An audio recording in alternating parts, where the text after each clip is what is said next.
Hey, welcome back to the channel. Today we're going to take some scraps like this and turn them into this beautiful two-tier mini bucket herb garden. Stick around, we're gonna have some fun.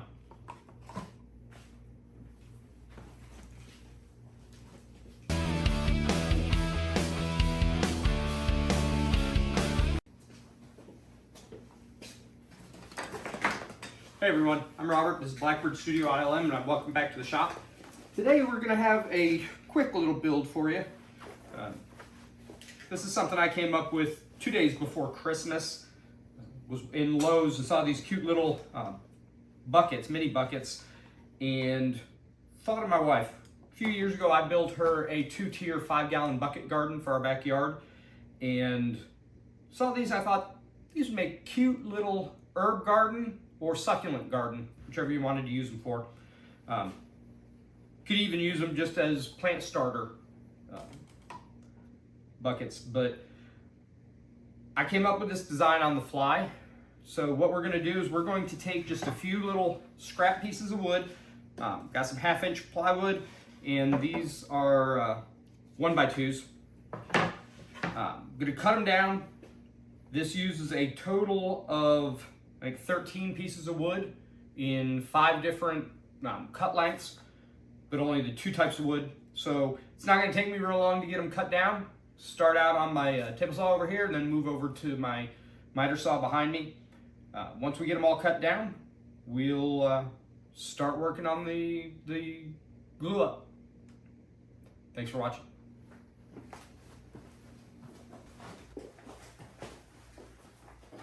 Hit on a few things real quick. First is going to be PPE. Got eye protection, ear protection, very important. ANSI rated eye protection, which my glasses are, although I should have side shields on them, which I do not have in yet. Next is going to be equipment safety. Bow Products push stick and gripper push block. These are what I use on my table saw. Love them. Will always have these 2 items. Next is going to be this is a hold down stick for my miter saw made by FastCap. This allows me to get in close to the blade with small pieces, so my fingers aren't the ones that are in there close to the blade. Next thing I want to touch on is planning. This is the Woodworkers Chronicle by Faith Valley Tools. You can go to their website, faithvalleytools.com, and order these. They're quite often on back order. They're very popular. Front of the sheet is going to be some grid paper for you to sketch it out, design it out. On the back side, you're going to have just information about your actual build, customer names, deposit amounts, the amount you quoted them for it, when the due date is, payment ledger, description of the project, materials list, cut list, notes. I didn't bother filling out the materials list or the cut list for this one. I've got that written at the bottom of my actual drawing itself. So now, without any further ado, let's get into it. All right, here you can see me setting it up. I've used some scrap wood. That's some wood from an old business logo sign that I have. Now I'm setting it up for my plywood strips. With the sign wood, I just needed a couple of uprights, but for the plywood strips, I'm going to cut down this whole sheet into the strips that I'm going to need. I used scraps for this, and it worked out great.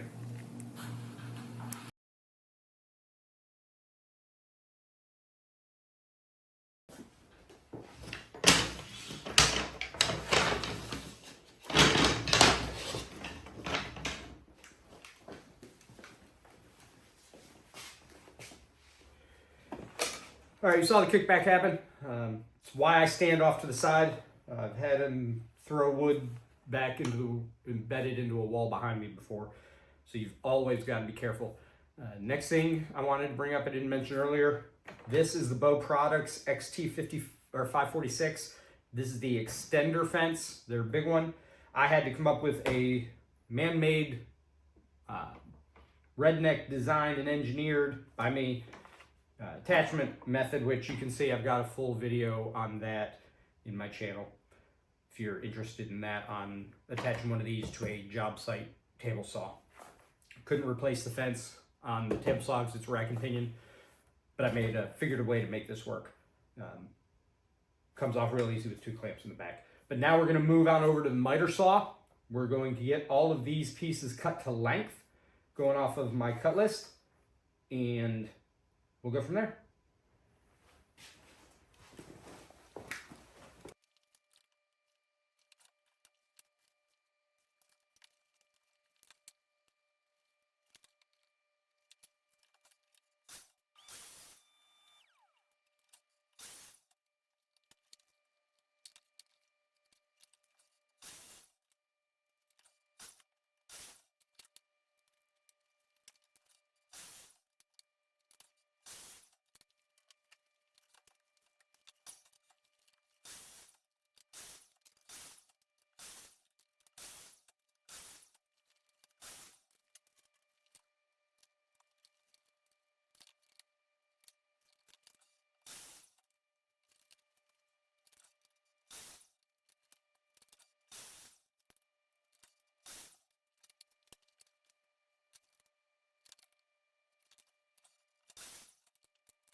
All right, so we've got all of our cuts done on both the table saw and the miter saw behind me.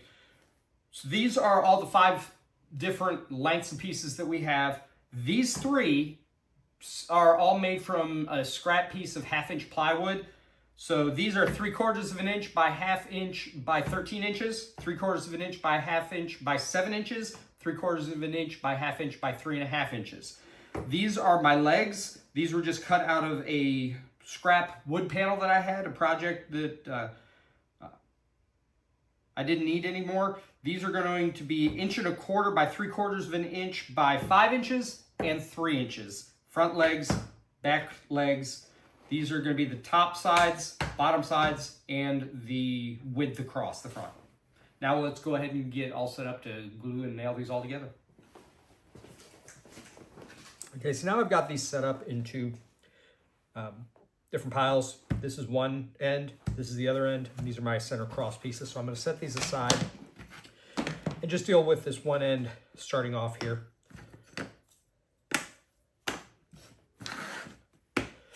So this is my top piece. I'm going to use it to mark my bottom piece, right where I'm going to put my center post, so that both the top piece and the center post are at the same position.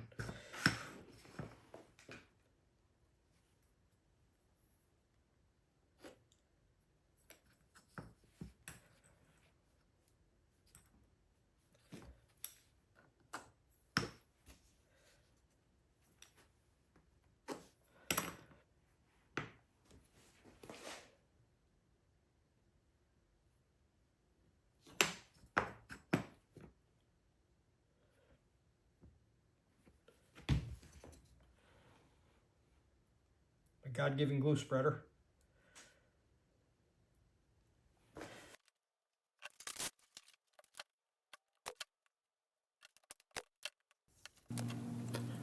Right here, I'm just starting to realize that something went wrong.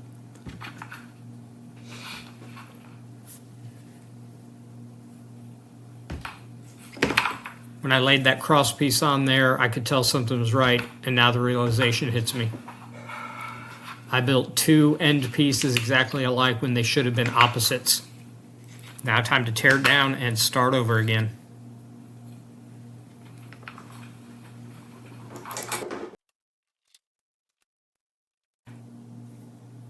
I've now got my 2 end pieces completed. I'm going to start gluing everything together. First thing I'm doing, I'm getting glue on both of the end pieces. I'm going to take my first stringer, which is going to be the front bottom, and I'm going to tack it in place first with a single brad nail. That'll allow me to rotate the other end of it to get everything lined up straight. Then I will tack it down with 2 tacks in each end of each cross piece.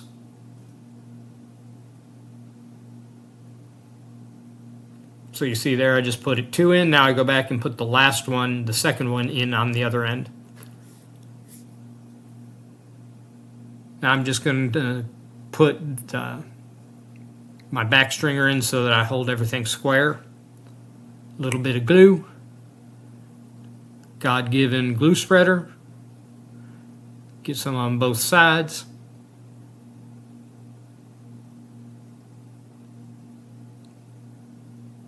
Put the cross piece on, and then I'm going to tack it into place, just like I did the front.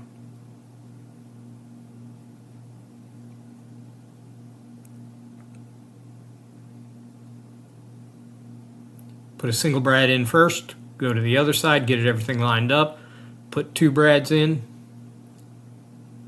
making sure everything's square first, laying flat on the surface. Second brad nail goes in both sides.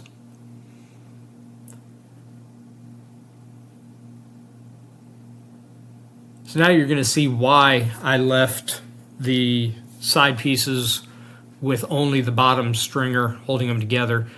I got to be able to get my nail gun in between the uprights to nail the cross pieces on the interior in. And I changed my mind and decided to go ahead and put the front top cross piece in place. You'll notice I used a small scrap of the plywood to make sure my overhang is correct, because I'm going to have the top end pieces going to have to inset into the cross stringer. That way everything will be nice and square and smooth.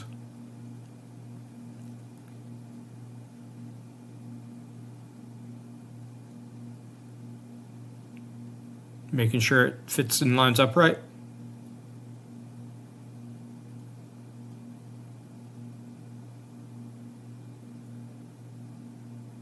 And tack it into place.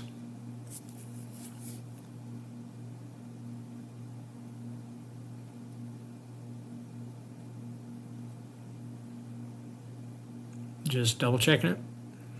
Getting some glue squeeze out of there, out of that joint. You notice me wiping my fingers, pieces of wood, everything on my apron.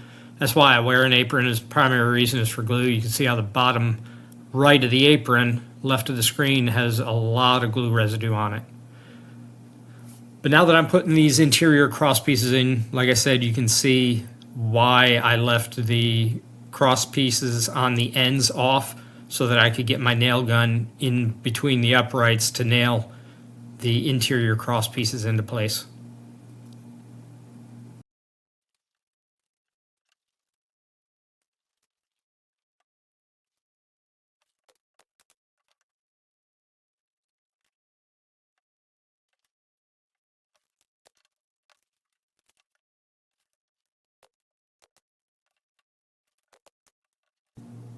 All right, here we are just finishing up getting the last cross piece.